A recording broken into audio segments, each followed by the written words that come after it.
हाँ जी, reflection eight spherical surface. तो पहले तो एक बार मिरर के बारे में थोड़ा बात कर लें। कोई स्फीयर है और इस स्फीयर के बाहर वाले हिस्से पे होलो स्फीयर है ग्लास का, बाहर वाले हिस्से पे सिल्वरिंग कर दी जाए और इसका एक पीस काट लिया जाए।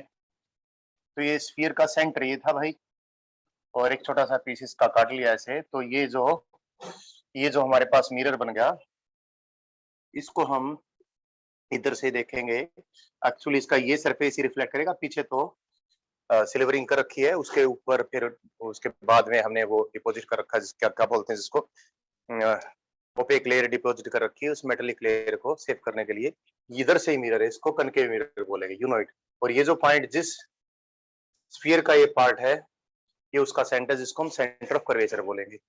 ये मिरर इस पॉइंट के अबाउट सिमेट्रिकल है, यानी अगर मैं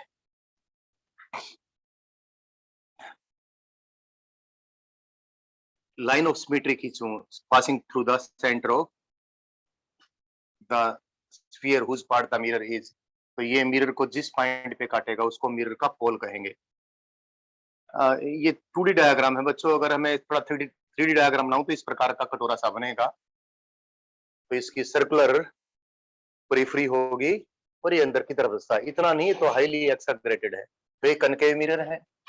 कनकेव क्योंकि हमने कार्टेशियन साइन कन्वेंशन लेनी है कोऑर्डिनेट्स के लिए। रे डायग्राम जब भी हम बनाएंगे, जब तक हमारा बस चलेगा, I told you will take the incident rays travelling from left towards right, that is travelling from negative coordinate sides to positive coordinate sides. तो सेंटर ऑफ कर्वेचर का कनकेव मिरर के सेंटर ऑफ कर्वेचर के का coordinate कितना होगा?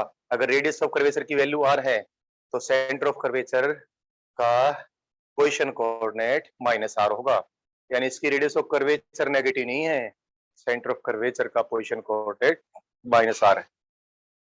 ऐसे ही भाई बच्चों, ये जो हमारे पास ग्लास स्फीयर है, इसके बाहर वाले हिस्से पे हम बाहर वाले हिस्से पे वो करने के बजाय इसके अंदर वाले हिस्से पे सिल्वरिंग कर दें, यहाँ ऐसे सिल्वरिंग कर दी और उसके बाद सेव कर दिया इसको। ये इसका सेंटर यहाँ था और इसको काट दिया, बस थोड़ा सा पार्ट रखा हमने, तो इधर से रिफ्लेक्ट करेगा ये उभरे हुए हिस्से से। तो इसको कन्वेक्स मिरर कहेंगे। दिस इज कन्वेक्स मिरर, ये centre of curvature of convex mirror, this is convex mirror. ये 3D इमेजिनेशन आपके पास पहले से होगा, नहीं था अगर किसी को, तो इसलिए मैंने बताया ये सेंटर ऑफ कर्वेचर इसका, ये सेंटर ऑफ कर्वेचर इसका, ये इसी प्रकार से इसका पोल है। पोल और सेंटर ऑफ कर्वेचर को मिलाने वाली लाइन को हम प्रिंसिपल एक्सिस कहेंगे, the principal axis. This is convex mirror, convex mirror, this is concave mirror.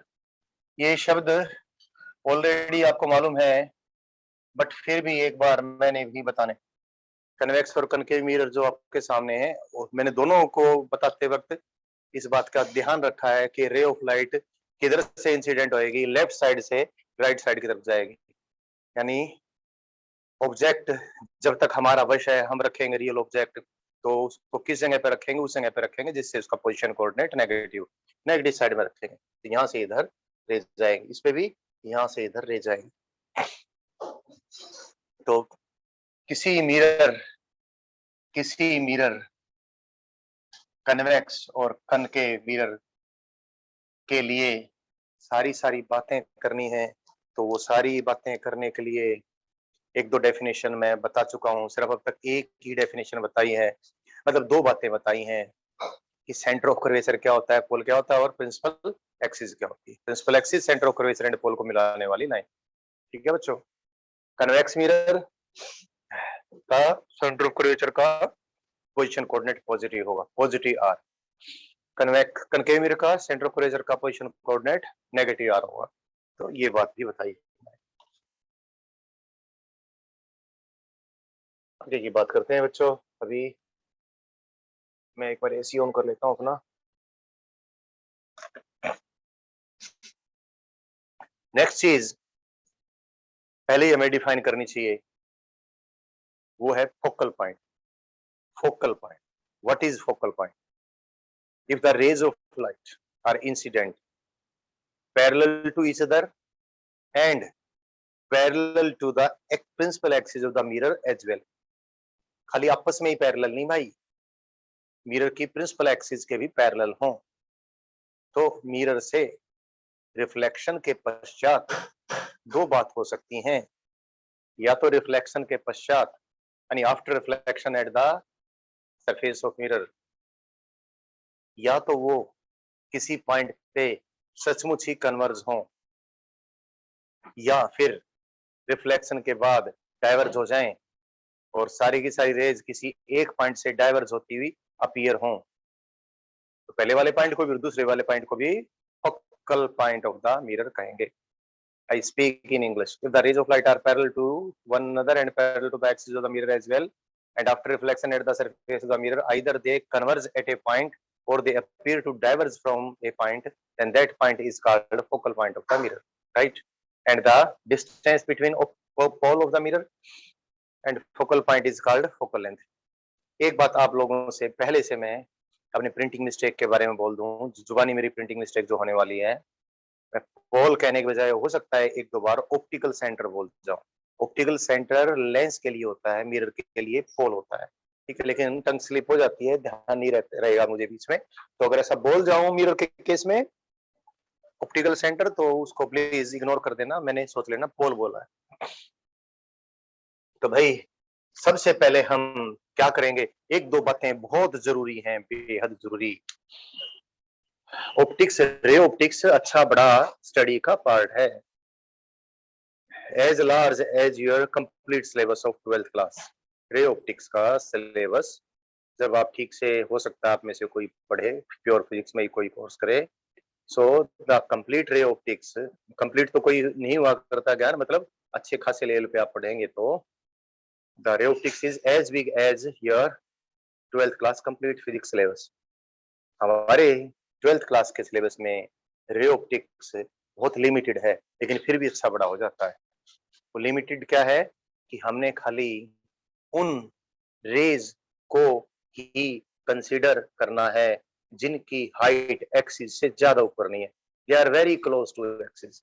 The rays of light which are very close to axis are called paraxial rays. Para का मतलब आप पास पास समझ लें, axial माने तो axis है ही है तो हमने खाली पैरा एक्सियल रेज ही समझने हैं, पैरा एक्सियल रेज को ही हमने कंसीडर करना है। बहुत सारी सिचुएशन में पैरा एक्सियल रेज से ही काम चल जाता है, बट जो बहुत बढ़िया इमेज बनाने वाले कैमरे वगैरह होते हैं जिनमें लेंसेज के लिए भी जब लेंस पढ़ाऊंगा तो उसमें भी मैं खाली पैरा एक्सियल रेज ही कंसीडर करूंगा। ऑल्दो कुछ केसेस ऐसे कर देंगे अगर हम कर सकें तो, अगर रेज ऐसी हैं जो एक्सिस के नजदीक नहीं है, एक्सिस से काफी दूर हाशिए पर है, हाशिए पर है, दूर हैं, उनको मार्जिनल बोलते हैं। जैसे आपकी क्लास में जो बैक बेंचर्स होते हैं, they are marginal people, they are marginal students, they remain at the margin, और नंबरों में भी फिर मार्जिन पे ही आ जाते हैं।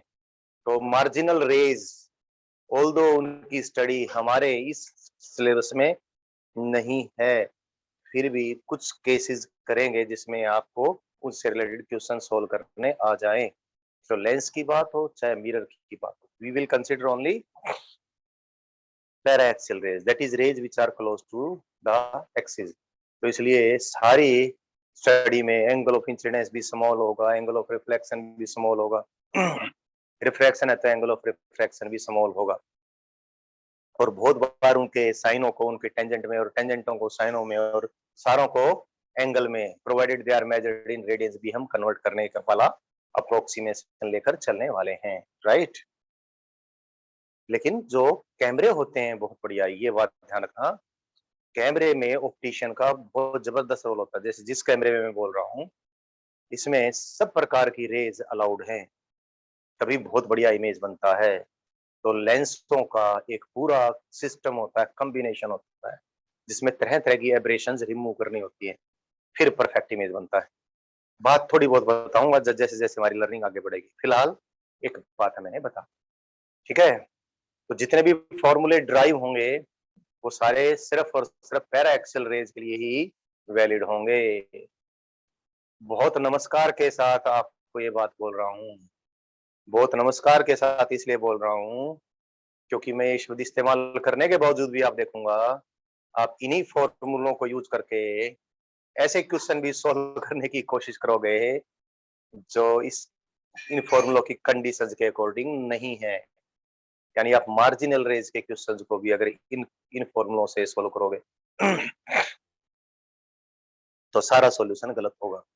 और एक दो बार अच्छी किताबों में भी क्वेश्चन बनाने वाला आदमी इन बातों का ध्यान ही नहीं रखता है। ऑब्जेक्ट एक्सिस के ऊपर रख देगा 1 मीटर ऊंचा और पोल के पास भी है, तो उस पॉइंट से आने वाली रेज तो कहीं भी मार्जिनल रेज नहीं है, कहीं भी पैरेक्सियल रेज नहीं है। तो उसका इमेज जो भी बना बनू कर सब कुछ कैलकुलेट तो आप कर दो, यूवी फार्मूला आपके पास होगा, but that will be wrong. खैर जो भी है, मैंने आपको एक अजम्पशन इस पूरी ऑप्टिक्स में जो लेकर चलेंगे लेंसों की स्टडी में भी और मिरर्स की स्टडी में भी, वो बता दी है। प्लेन मिरर के लिए ऐसी कोई कंडीशन नहीं है, वो तो बिंदास। स्फेरिकल मिरर्स के लिए या स्फेरिकल लेंसेज के लिए की ये बात है। आगे चलते हैं। तो सबसे पहले लर्निंग हमारी यही रहेगी, relationship between focal length and radius of curvature. ये रिलेशनशिप मैंने ड्राइव करनी है बच्चों। कोई भी मिरर ले लूं, दोनों ही लेकर करवा के दिखाऊंगा आपको। फोकल पॉइंट डिफाइन हो गया है। Let me take concave mirror मैं ले लेता हूं, क्योंकि मैंने फोकल पॉइंट ऑब्टेन करना है। तो मैं रेज ऑफ लाइट कैसे लूं, जो कि एक्सिस के पैरेलल है। और जब भी मैं कोई भी रे डायग्राम बनाऊंगा बालकों, तो मैं ऑप्टिक्स के नियमों के अनुसार बनाऊंगा, और एक ही ऑप्टिक्स का नियम रिफ्लेक्शन में लगेगा, उसका नाम है angle of incidence is equal to angle of reflection. तो angle of incidence is equal to angle of reflection वाली ही क्योंकि मुझे बात करनी है, तो जहां पर भी रे स्ट्राइक करेगी वहां पर मुझे नॉर्मल चाहिएगा। तो नॉर्मल कैसे बनाएंगे भाई, क्योंकि स्फेरिकल मिरर है, all radii will be normal. तो सबसे पहले हमें मिरर का सेंटर ऑफ कर्वेचर शो करना होता है। से this is centre of curvature of mirror and this is एक पॉइंट ऑन द, ऑल्दो तुम कहोगे कि सर आपने जितने दूर ले लिया, कोई बात नहीं, मैथमेटिकली कह दूंगा बहुत पास है। The point is very close to the pole because we are considering only paraxial rays. This is pole. So this line is perpendicular. Although the diagram is not okay, but आप इसको मान के चलना है, इसके perpendicular ही है। थोड़ा ठीक, चलो थोड़ा डायग्राम ठीक कर देता हूँ बच्चों, थोड़ा ठीक कर देता हूँ जिससे आपको लगे भी हाँ सही बात है यार, ये तो बहुत ठीक नहीं कर पाऊंगा। रे डायग्राम का ये हमेशा दुर्भाग्य रहेगा, क्योंकि वो जिस प्रकार की कंडीशन हम लेकर चल रहे हैं उस प्रकार रे डायग्राम बन नहीं पाएगा, बहुत मुश्किल हो जाएगी। तो बोल के वो बात पूरी कर देंगे, लिख के वो बात पूरी कर देंगे। सो this is the concave mirror और ये इसका पोल है। अब इंसिडेंट रे ले लूं मैं, ये एंगल 90 डिग्री है क्योंकि ये इस स्फीयर की रेडियस है। So I take ray of light parallel to the mirror, ये इंसिडेंट रे है, sorry parallel to the principal axis. Ray of light ली मैंने, प्रिंसिपल एक्सिस के पैरेलल है। एक लाइट की किरण ये भी है जो खुद एक्सिस के अलोंग ही है। So both the rays are parallel to the axis.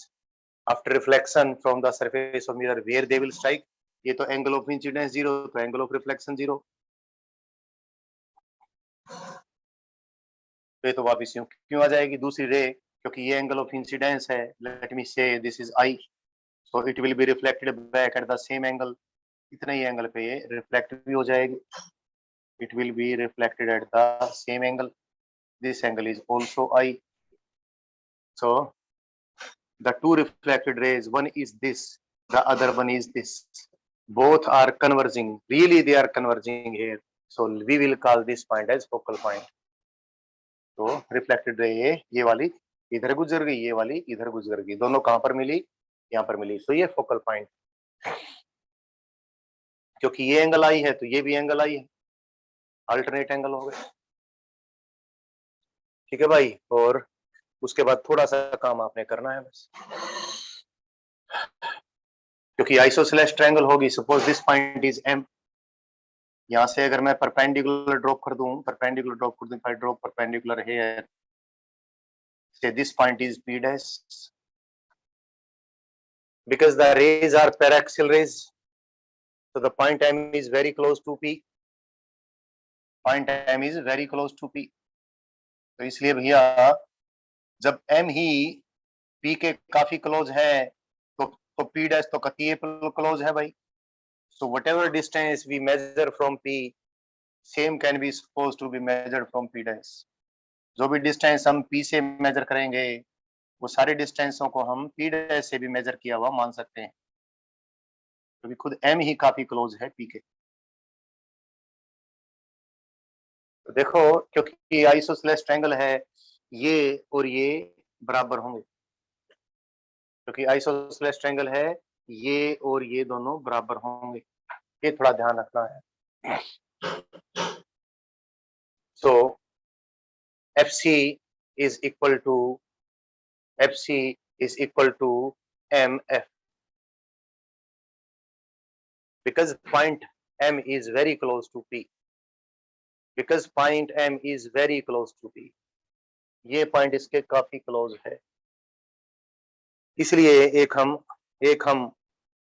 हम तुम्हें अजीब लगेगा और तुम्हारे दिमाग में बहुत सारी बातें आएंगी, पहले बता दिया हूं मैं खाली पैराएक्सियल रेज कंसीडर कर रहा हूं, since M is very very close to P, इसलिए whatever distance we measure from M can be supposed to be measured from P, so this MF is nearly equal to क्या PF, MF is nearly equal to PF, तो जब ऐसी बात है तो फिर कैसी बात है वो मैं लिख देता हूं भाई, इसलिए PC लिख दूं, PC is equal to, सारे डिस्टेंस हम पोल से PC is equal to PF plus FC, since FC is equal to PF, so PC is equal to 2PF, ठीक है, तो ये है डिस्टेंसेस के बीच में रिलेशनशिप, सेंटर ऑफ कर्वेचर का पोल से डिस्टेंस और फोकल पॉइंट का पोल से डिस्टेंस, और इन डिस्टेंसेस को मैं कन्वर्ट कर देता हूं किसमें, कोऑर्डिनेट्स में, तो PC के बजाय क्या लिख दूं, कोऑर्डिनेट ऑफ दिस पॉइंट, इस पॉइंट का कोऑर्डिनेट क्या है भाई -r, तो -r, PF क्या है इस पॉइंट का कोऑर्डिनेट, फोकल पॉइंट के कोऑर्डिनेट को मैं स्मॉल f से रिप्रेजेंट करूंगा, तो दिस f फोकल लेंथ है, तो -f इसका क्या है, कोऑर्डिनेट है भाई, -f क्या है इसका, कोऑर्डिनेट है, तो क्या रिलेशनशिप आ गई, F equal to R/2, we get this relationship is valid, only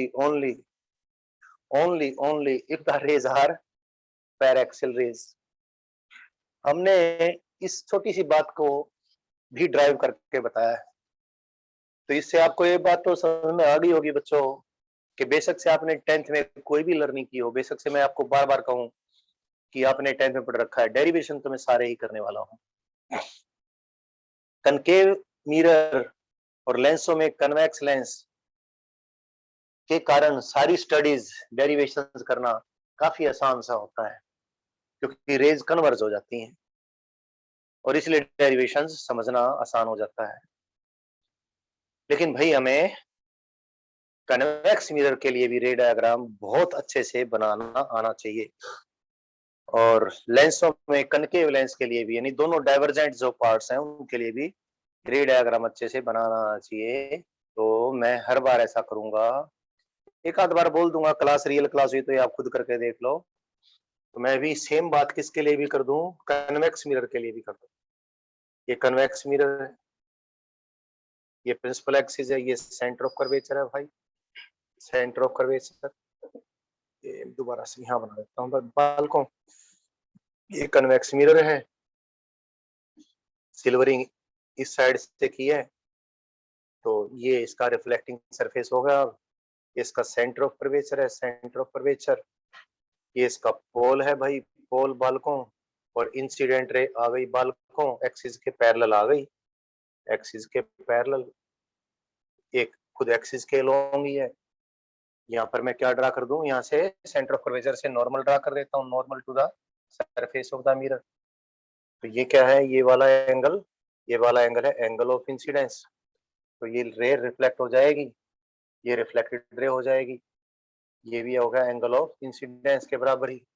तो एक रिफ्लेक्टेड रे तो, और ये क्योंकि सेंटर ऑफ कर्वेचर की तरफ जा रही थी तो खुद ही नॉर्मल थी, एंगल ऑफ इंसिडेंस जीरो था, तो एंगल ऑफ रिफ्लेक्शन भी जीरो होगा, तो ऐसे रिफ्लेक्ट होकर वापस आ जाएगी। ये दोनों रेज, एक रिफ्लेक्टेड रे है, एक दोनों डाइवर्ज हो रही है। कहां से डाइवर्ज होती दिखाई दे रही है, इस पॉइंट से डाइवर्ज होती दिखाई दे रही है, इस पॉइंट को फोकल पॉइंट। ठीक है बच्चों, आप इसको देखोगे कनकेव मिरर को, फोकल पॉइंट का पोजीशन कोऑर्डिनेट नेगेटिव है, इसका फोकल पॉइंट का पोजीशन कोऑर्डिनेट पॉजिटिव है। लेकिन इन शब्दों को हम अक्सर गलत लैंग्वेज में बोल देते हैं, और वो लैंग्वेज मैं भी बोलूंगा बच्चों, किताब में भी वो गलत लैंग्वेज मिलेगी, मुझे भी बोलने की मजबूरी रहेगी, क्योंकि मुझे भी आपको वो आदत भी डालनी है थोड़ी सी, जिससे कि एग्जाम में भी आप देखकर उसको थोड़ा कंफ्यूजन ना आए। तो ये एक गलत शब्द हम बोलते हैं, फोकल लेंथ भाई कन्वेक्स मिरर की तो पॉजिटिव है और कनकेव की नेगेटिव है। करेक्ट बात बोल चुका हूँ, लेंस पॉजिटिव नेगेटिव नहीं है, कोऑर्डिनेट्स पॉजिटिव नेगेटिव है। ठीक है बच्चों, इसके लिए भी डेरिवेशन कर लेते हैं, क्योंकि ये एंगल आई है तो अपोजिट एंगल हो गया ये एंगल भी आई हो गया, आई आई आई आई आई तो हो गया ये भी, और ये इसके पैरेलल लाइन है तो ये कोरस्पोंडिंग एंगल ये भी आई होगा। फिर वही बात होगी, ये पॉइंट मैंने एम ले लिया, तो फिर वही बात होगी भैया कि ये एंगल और ये एंगल बराबर हैं, तो ये साइड और ये साइड बराबर होगी, यानी ये कौन सी ट्रायंगल होगी, आइसोसेलेस ट्रायंगल होगी। तो M F is equal to F C, but M F is as good as P F since point M is very close to P. तो इसलिए भैया पी पी पी सी अगर मैं लिखूं, P C is equal to P F plus F C, but F C is nearly equal to P F, so क्या आ जाएगा, P C is equal to 2pf आ जाएगा। तो डिस्टेंसेस के बीच तो रिलेशनशिप ये, कोऑर्डिनेट से रिप्लेस कर दूं, पीसी है प्लस आर और पीएफ है प्लस एफ, तो R is equal to 2f, तो F is equal to R by 2। So whatever mirror is there, कोई सा भी मिरर हो, फोकल लेंथ और रेडियस ऑफ कर्वेचर के बीच में ये रिलेशनशिप रहेगी।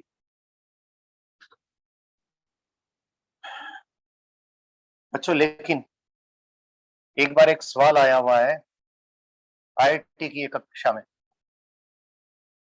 आगे आप पढ़ेंगे तो आप तो पता नहीं क्या क्या पढ़ेंगे, बहुत लंबी चौड़ी रे ऑप्टिक्स बनने वाली है अगर आप हायर लेवल पे स्टडी करते हैं। फिर भी कुछ चीजें हम इस लेवल पे कर सकते हैं, ज्यादा लंबी चौड़ी है नहीं। तो एक बार जेई में, उस समय IIT जेई नाम होता था उसका, एक ही एक ही एग्जाम होता था, एडवांस मेंस अलग अलग नहीं होते थे। एक इंसिडेंट रे कनकेव मिरर पे काफी ऊंची हाइट से आने लग रही है, तो उसके बाद रिफ्लेक्टेड रे कहाँ स्ट्राइक करेगी ये कैलकुलेशन करनी है, यानी पैरा एक्सियल रेज का केस नहीं था, मार्जिनल रेज का केस था। तो हम भी कर लेते हैं, सपोज ये पैरा एक्सियल रे नहीं है, सपोज ये पैरा एक्सियल रे नहीं है, समझ रहे, तो जितनी वजन सम्मानी थी वो आपने कुछ कंसीडर नहीं करनी, यानी रे जो है वो एक्सिस से कितनी हाइट ऊपर है, एच हाइट ऊपर है। तो फोकल लेंथ को आर से आप रिलेट करके बताओ क्या रिलेशनशिप बनेगी, ट्राई करो, डेरिवेशन खुद करके देखो, कुछ नहीं, छोटी ट्रिग्नोमेट्री तो है। इफ द रे इज नॉट,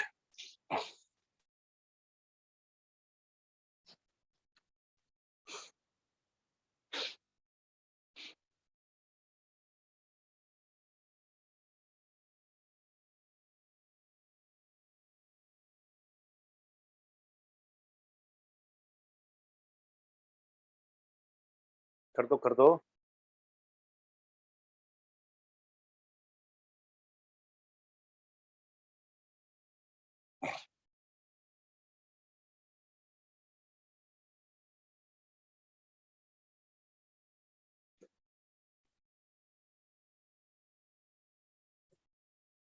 नहीं नहीं नहीं नहीं, अच्छा इस प्रकार से कर दिया आपने।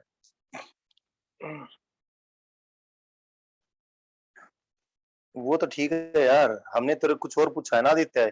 तुमने जो बात लिखी है मुझे समझ में नहीं आई, आप क्या किसको बराबर क्या कर रहे हो आदित्य।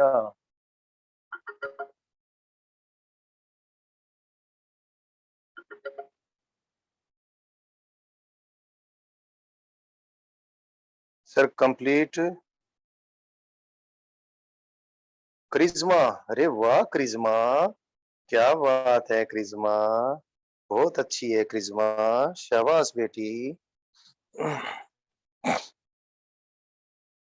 क्रिज्मा ने कर दिया है भाई, क्रिज्मा बहुत अच्छी लड़की है।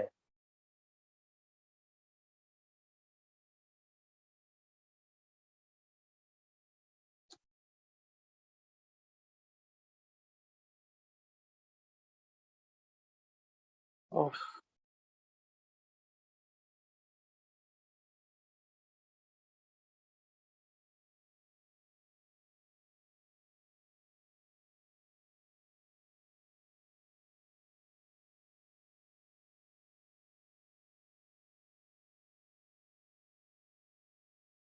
कर दो यार।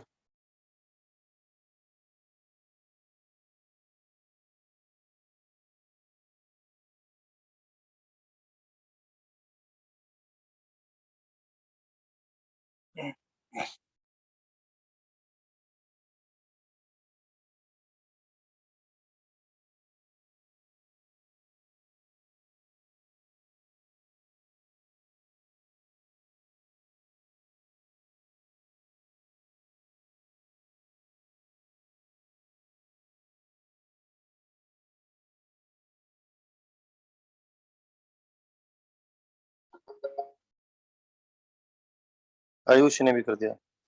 क्वेश्चन ये है बेटा, अब इस डायग्राम में आप एम को पी के काफी क्लोज ना मानो, एम को पी से एच हाइट के ऊपर ले लो, यानी whatever distance is measured from M is not to be taken to be measured from P. हाँ पी डैश तो पी के बिल्कुल करीब है ही है, वो तो रहेगा। तो आप फोकल लेंथ और रेडियस कर्वेचर के बीच में अब रिलेशनशिप निकालो।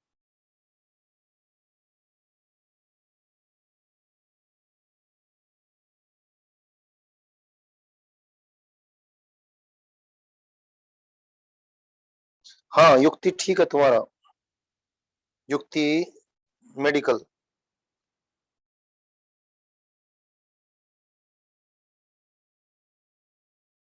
शाबाश बेटा शाबाश, क्रिज्मा मुझे बहुत अच्छा लग रहा है बेटी।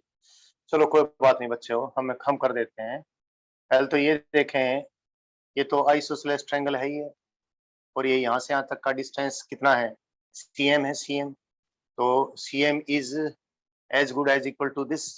तो ये क्या है, CM by two, CM by two, CM by two. तो इसको मैं आर के फॉर्म में नहीं लिखता, अभी लिखने को लिख भी सकता हूँ सपोज, क्योंकि मैं इसका पोजीशन वेक्टर से रिप्लेस करूंगा। तो let me call it L, L ये है और एल ये है। एल और आर में रिलेशनशिप आपको मालूम, और ये CM, I tell you one thing, CM is equal to CP, PC PC, दोनों रेडियस हैं पीसी।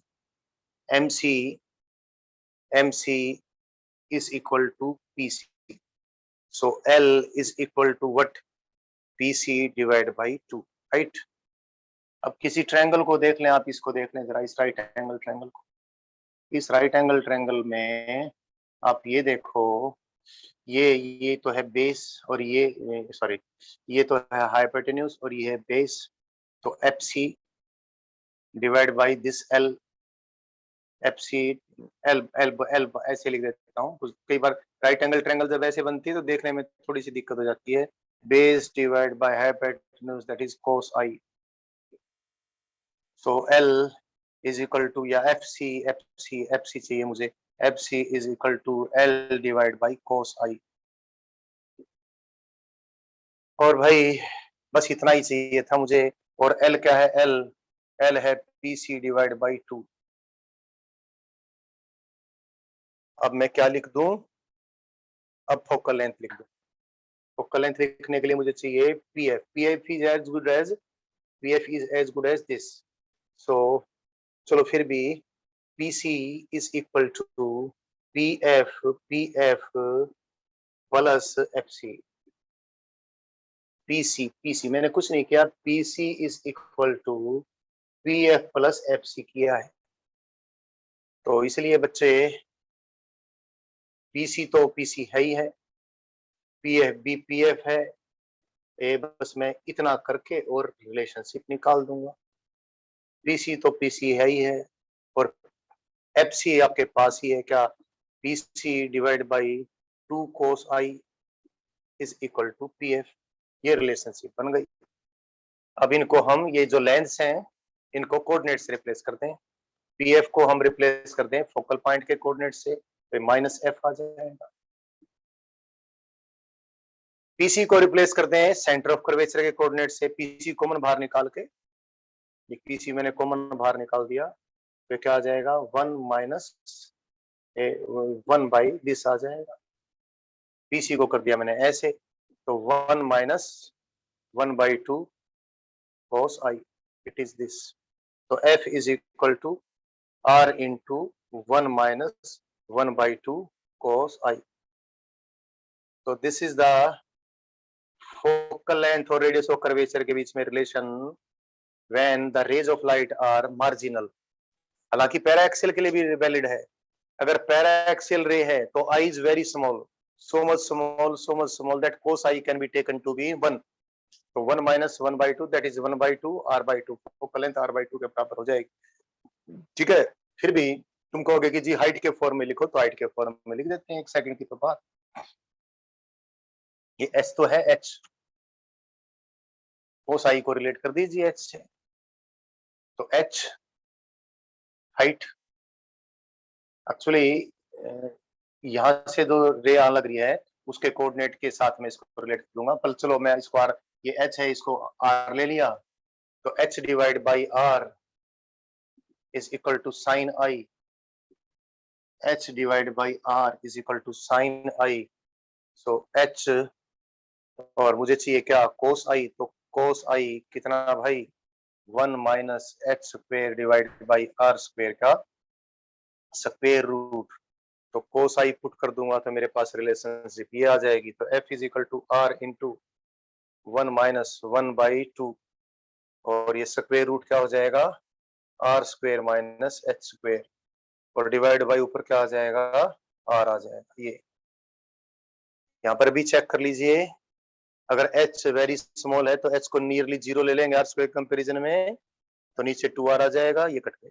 तो हाइट के फॉर्म में भी आपको याद रहे और आई के फॉर्म में भी याद रहे तो बढ़िया है बच्चों। और बाय द वे हाइट के फॉर्म में दोनों में याद रखना पॉसिबल नहीं है, तो ये तो बच्चा याद रखता ही रखता है।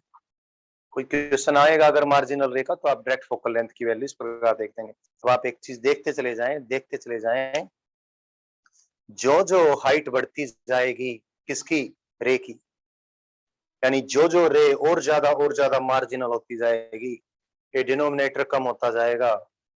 ये डिनोमिनेटर का, या फिर यूं कह लीजिए एंगल ऑफ इंसिडेंस बढ़ता चला जाएगा। एंगल ऑफ इंसिडेंस बढ़ता जाएगा तो कोस आई की वैल्यू डिक्रीज हो जाएगी। कोस आई वैल्यू डिक्रीज होने का मतलब ये डिनोमिनेटर डिक्रीज होता जाएगा।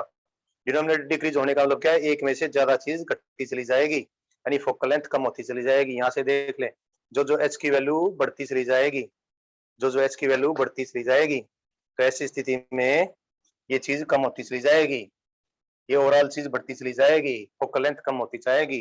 यानी जो मार्जिनल रेज हैं उनके लिए फोकल पॉइंट पोल के ज्यादा नजदीक होगा, और जो पैराएक्सियल रेज हैं उनके लिए फोकल पॉइंट पोल से मैक्सिमम दूर होगा। ये जो स्फेरिकल मिरर की इमेज बनाने की त्रुटि है, कमी है, कमी को एब्रेशन बोलते हैं, त्रुटि को एब्रेशन बोलते हैं। This aberration is called spherical aberration. Spherical aberration वगैरह बहुत डिटेल में हायर लेवल पे स्टडी करनी पड़ती है। क्या है स्फेरिकल एब्रेशन, बता भी दिया है, समझा भी दिया है। Suppose ray of light is incident at a height such that angle of incidence is 60 degree. Angle of incidence यदि 60 डिग्री है तो बताओ फोकल लेंथ कितनी हो जाएगी। एंगल ऑफ इंसिडेंस यदि 60 डिग्री है तो फोकल लेंथ कितनी हो जाएगी, जल्दी बता दो।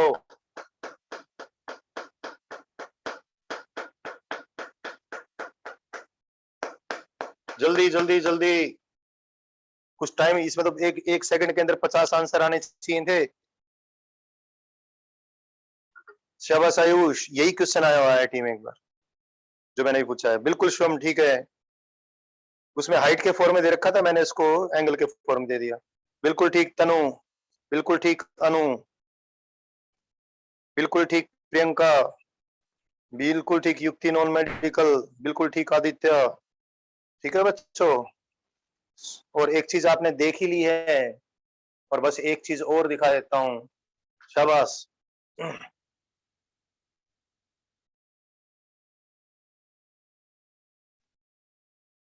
एक चीज और भी दिखा देता हूं अभी। वो चीज क्या है? वो चीज है बालकों, सपोज ये कोई मिरर है, spherical mirror, and rays are incident without any restriction. All type of rays are incident. This is marginal ray, this is marginal ray, this is I do not put arrow here, and this is again another marginal ray at some lesser height. This is again another marginal ray at some lesser height, and these are paraxial rays. These are paraxial rays, very close to axis. They will be focused far away from the pole. So say this is the point of the convergence of the marginal rays, sorry paraxial rays, इसको paraxial focus भी बोल देते हैं कई बार। और ये marginal rays यहाँ पर थोड़ा यहाँ पर फोकस हो जाएंगी, ये marginal rays यहाँ पर फोकस हो जाएंगी, और ये वाली marginal rays और नजदीक फोकस होंगी, ये वाली और नजदीक फोकस होंगी। यानी क्या अगर सब देखो, सब सारा कुछ देखो, तो मैं अगर एनवलप बनाऊं रिफ्लेक्टेड रेज का तो ऐसा एनवलप बनेगा। सारी रिफ्लेक्टेड रेज अगर मैं देखूं, सारी रिफ्लेक्टेड रेज देखूं, आप अगर देखो तो इस प्रकार का एनवलप बनेगा रिफ्लेक्टेड रेज का, ऐसे यूं मिरर से रिफ्लेक्ट होकर चांदना ऐसे फैलेगा। अब देखो ना, ये ऐसे ऐसे ऐसे ऐसे तीन ही तो टाइप के लिए मैंने 3 रे तो ली है। सो स्फेरिकल मिरर अगर काफी बड़ा है और इंसिडेंट रेज एक्सिस के पैरेलल तो रिफ्लेक्ट होकर ये इस प्रकार से फैलेंगी, यहाँ पर चोंच बनेगी रिफ्लेक्टेड रेज की। ठीक है बच्चों, राइट, समझ गए? एक बार मार्जिनल रेज के दर्शन करवाने थे तो इसको हम मार्जिनल रेज की बात जो भी है वो बोल दी है। कोई क्वेश्चन आएगा दोबारा से तो आप सोल्व कर दोगे, अदरवाइज सारी स्टडी आपकी पैराक्सियल रेज की ही है। तो अभी क्यों न हम मिरर फॉर्मूला ड्राइव कर लें।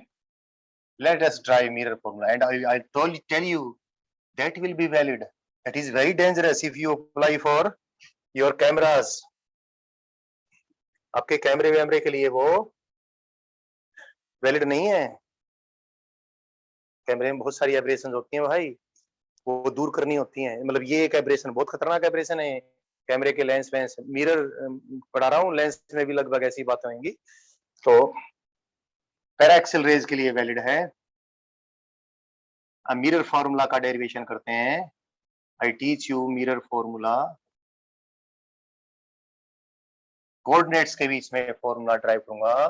पहले मैं कनकेव मिरर लूंगा बालकों, कनकेव मिरर लूंगा मैं, एंड ये उसका मैंने पोल लिया, सेंटर ऑफ कर्वेचर भी कहीं ले लूंगा मैं। से द ऑब्जेक्ट इज दिस, ये मैंने ऑब्जेक्ट लिया है, object. I tell one thing, I forget telling you that एक रे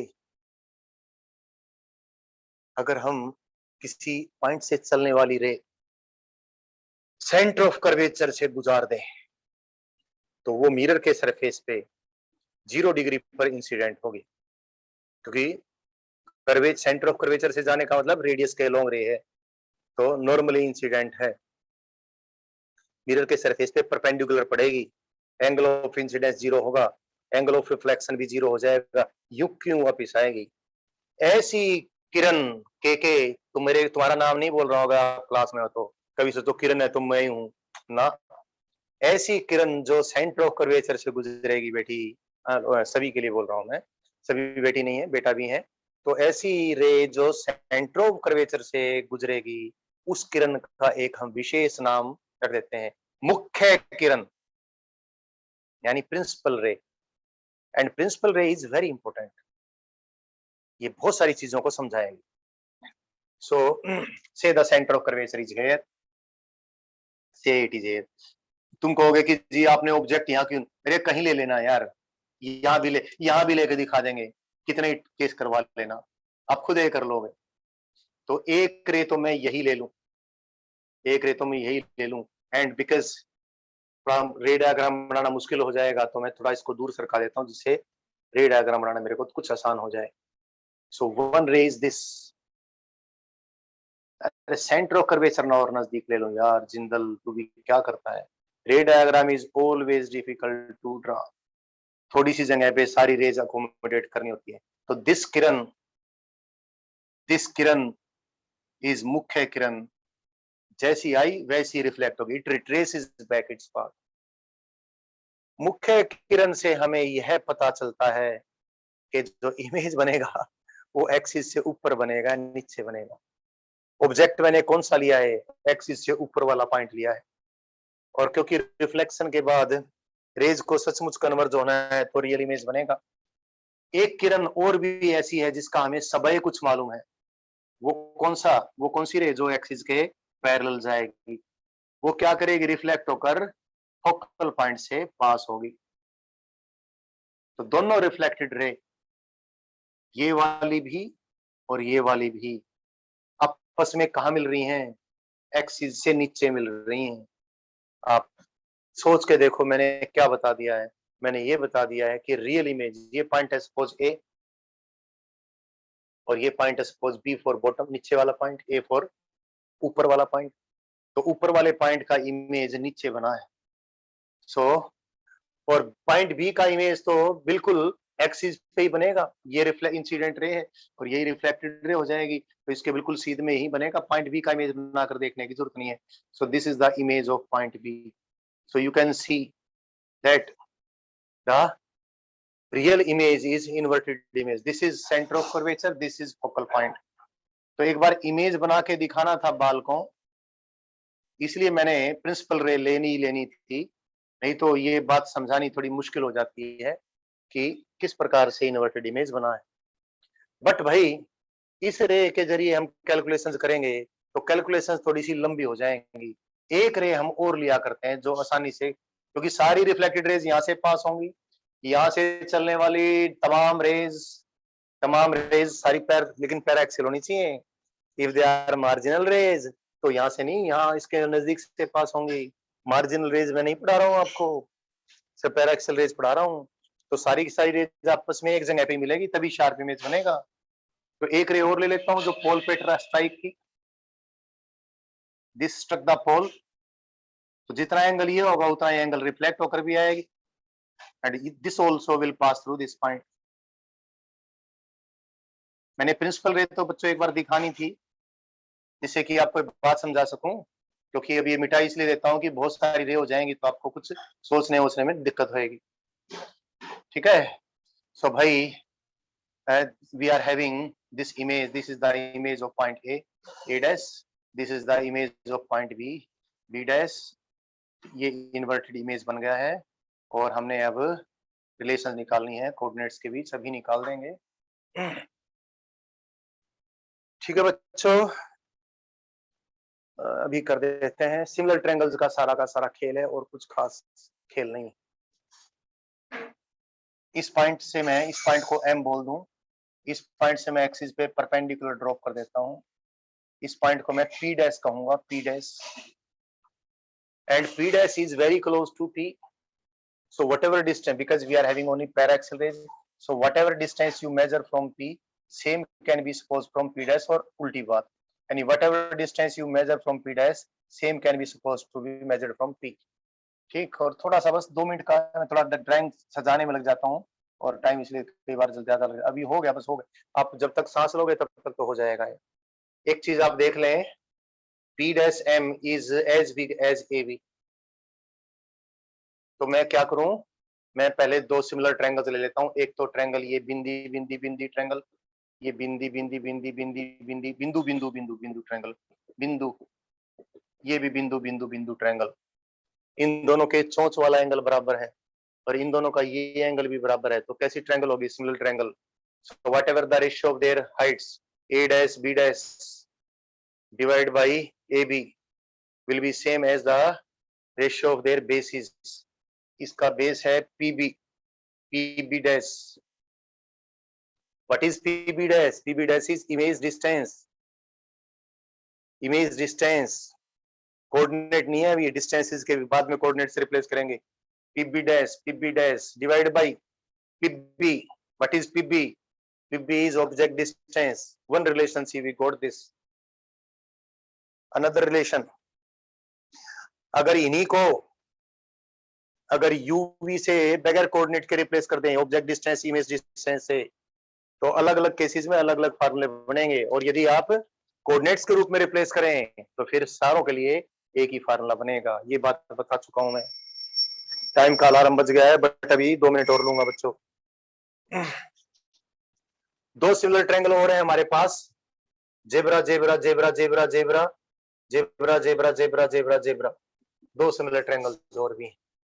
ये एंगल और ये एंगल बराबर है और ये एंगल 90 डिग्री।